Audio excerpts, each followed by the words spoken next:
ಇವತ್ತು ವಿಶೇಷ ಹನುಮ ಜಯಂತಿ. ಸುಮಾರು ಈ ದೇವಸ್ಥಾನ ಓಪನ್ ಆಗಿ 28 ವರ್ಷ ಆಯಿತು. ಆವತ್ತಿನಿಂದ ಇವತ್ತಿನವರೆಗೂ ಹನುಮ ಜಯಂತಿಯನ್ನು ವಿಶೇಷವಾಗಿ ಎಲ್ಲ ಭಕ್ತಾದಿಗಳಿಂದ ಭಕ್ತಿಯಿಂದ ದೇಶ ಚೆನ್ನಾಗಿರಲಿ, ಪ್ರಾಣಿ ಪಕ್ಷಿಗಳು ಚೆನ್ನಾಗಿರಲಿ ಉದ್ದೇಶದಿಂದ ಹೋಮ ಏನು ಹನುಮ ಜಯಂತಿ ನಡೆಯುತ್ತೆ. ಮುಂದಿನ ದಿನ ಹೋಮ ನಡೆಯುತ್ತೆ. ಹನುಮ ಜಯಂತಿ ದಿನ ವಿಶೇಷವಾಗಿ ಹೂವಿನ ಅಲಂಕಾರ, ಪ್ರಸಾದ ವಿನಿಯೋಗ ಮತ್ತು ಭಕ್ತಾದಿಗಳಿಗೆ ಹಣ್ಣು ಹಂಪಲು ಕೊಡುವ ಮುಖಾಂತರ ಈ ಕಾರ್ಯಕ್ರಮವನ್ನು ಮುಂದುವರಿಸ್ಕೊಂಡು ಬರ್ತಾ ಇದ್ದೀವಿ. ಈ ಒಂದು ಪಂಚಮುಖಿ ಆಂಜನೇಯ ಸ್ವಾಮಿ ಕೆಲವರಿಗೆ ಏನೇ ಕಾಯಿಲೆಗಳಿದ್ರು ಕೂಡ ವಿಶೇಷವಾಗಿ ಹರಕೆ ಮಾಡಿಕೊಂಡು 9 ದಿನ ಪೂಜೆ ಮಾಡಿದರೆ ಆ ಒಂದು ಕಾಯಿಲೆ ನಿವಾರಣೆ ಆಗುತ್ತೆ. ವಿಶೇಷವಾಗಿ ಅದರಿಂದ ಆ ದೇವರ ಕೃಪೆಗೆ ಎಲ್ಲರೂ ಕೂಡ ಪಾತ್ರರಾಗಿ ಎಲ್ರಿಗೂ ಒಳ್ಳೆಯದೇ ಅಂತ ಹೇಳ್ತಾ ಈ ಹನುಮ ಜಯಂತಿ ಪ್ರಯುಕ್ತ ಎಲ್ರಿಗೂ ಶುಭ ಕೊಡ್ತಾ ಇದ್ದೀನಿ. ಜೈ ಶ್ರೀರಾಮ್.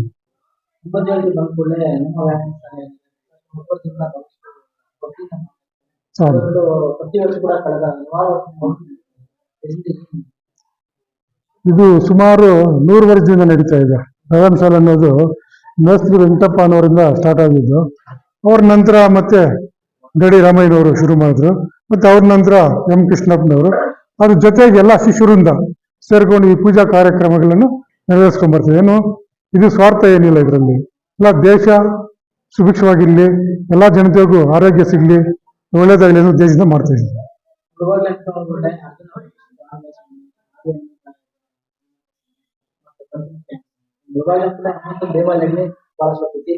ಹೌದು, ನಿಜಾನೇ. ಪುರಾತನ ಅರ್ಜುನ ಪ್ರತಿಷ್ಠಿತ ಅಂದ್ರೆ ಅವ್ರ ಯುದ್ಧ ಕಾಲದಲ್ಲಿ ಅರ್ಜುನನ ಪ್ರತಿಷ್ಠೆ ಮಾಡಿ ಮತ್ತೆ ಯುದ್ಧಕ್ಕೆ ಹೋಗಿರೋದು.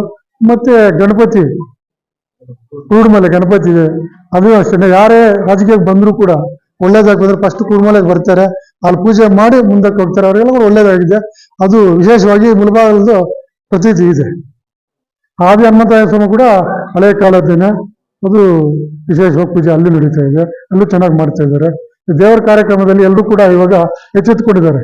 ಹಿಂದೂಗಳು ಎಚ್ಚೆತ್ತುಕೊಂಡು ಒಳ್ಳೆ ಕಾರ್ಯಕ್ರಮಗಳು ಮಾಡ್ತಾ ಇದ್ದಾರೆ.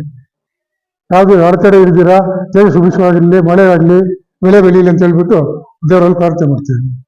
ಬ್ರಹ್ಮಣೇ ನಮಃ. ಮನೋಜವಂ ಮಾರುತ ತುಲ್ಯ ವೇದಂ ಜಿತೇಂದ್ರಿಯಂ ಬುದ್ಧಿಮತಾನುವರಿಷ್ಠಂ ವಾತಾತ್ಮಜಂ ವಾನರ ಯೋಧ ಮುಖ್ಯಂ ಶ್ರೀರಾಮದೂತಂ ಶಿರಸಾ ನಮಾಮಿ. ಓ ಭಕ್ತರೇ, ಇವತ್ತಿನ ದಿನದಂದು ಶ್ರೀ ಪಂಚಮುಖಿ ಆಂಜನೇಯ ಸ್ವಾಮಿ ಸನ್ನಿಧಾನದಲ್ಲಿ ಹನುಮ ಜಯಂತಿ ಮತ್ತು ಹನುಮದ್ ವ್ರತ ಪ್ರಯುಕ್ತವಾಗಿ ವಿಶೇಷವಾಗಿ 2 ದಿನಗಳ ಕಾಲ ವಿಶೇಷವಾದಂತಹ ಕಾರ್ಯಕ್ರಮಗಳು ನಡೆಯಿದ್ದು, ಇದರಲ್ಲಿ ನಿನ್ನೆ ಸಂಧ್ಯಾ ಕಾಲದಲ್ಲಿ ಗಣಪತಿ ಪ್ರಾರ್ಥನೆ, ಪುಣ್ಯಾಹ, ರಕ್ಷಾಬಂಧನ, ಕಳಶಾರಾಧನ, ರಾಮತಾರಕ ಹೋಮ, ಹನುಮಾನ್ ಮೂಲಮಂತ್ರ ಹೋಮ, ಪೂರ್ಣಾವತಿ ಕಾರ್ಯಕ್ರಮಗಳನ್ನು ಪೂರ್ಣಗೊಳಿಸಿ ಇವತ್ತಿನ ದಿನದಂದು ಬೆಳಗ್ಗೆ ಪರಮಾತ್ಮನಿಗೆ ಪಂಚಾಮೃತ ಅಭಿಷೇಕ, ವಿಶೇಷವಾದಂತಹ ದ್ರವ್ಯಗಳಿಂದ ಅಭಿಷೇಕವನ್ನ ಮಾಡಿ, ವಿಶೇಷವಾದ ಪುಷ್ಪಗಳಿಂದ ಅಲಂಕೃತವನ್ನ ಮಾಡಿ ಮಹಾಮಂಗಳಾರತಿ ನೆರವೇರಿಸಲಾಯಿತು.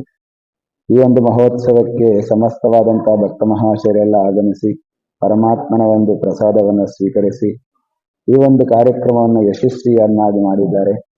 ಸಮಸ್ತ ಭಕ್ತರಿಗೂ ಕೂಡ ಪರಮಾತ್ಮನ ಒಂದು ಅನುಗ್ರಹ ಇರಲಿ ಅಂತೇಳಿ ಪ್ರಾರ್ಥನೆಯನ್ನು ಮಾಡುತ್ತಾ ಈ 2 ಮುಖಗಳನ್ನು ಮುಗಿಸ್ತಾ ಇದೆ.